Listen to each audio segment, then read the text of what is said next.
গুণ আৰু মই লাগি গৈছোঁ পাৰ্চেল আনবক্সিং কৰাত। এই পাৰ্চেলটো আহিছে ঘৰৰ পৰা, মানে অসমৰ পৰা পঠিয়াইছে। আৰু এই পাৰ্চেলটোৰ কাৰণে যে কিমান দিন ৱেইট কৰিছোঁ নহয়, এইটো চাগে ৰিচিভ কৰোঁতে কৰোঁতে 10 days লাগি গৈছে।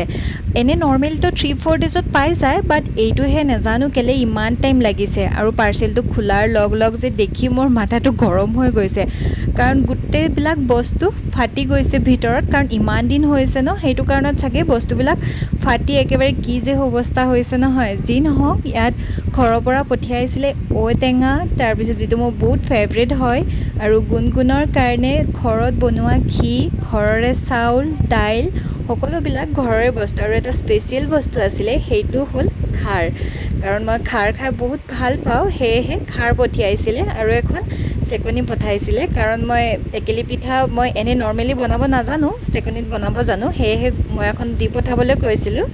তাৰপিছত আৰু ইয়াত ঘৰৰে চাউল আছে, তাৰপিছত নেমুকেইটা বহুত সৰু হৈ আছিলে, ষ্টিল দিছে।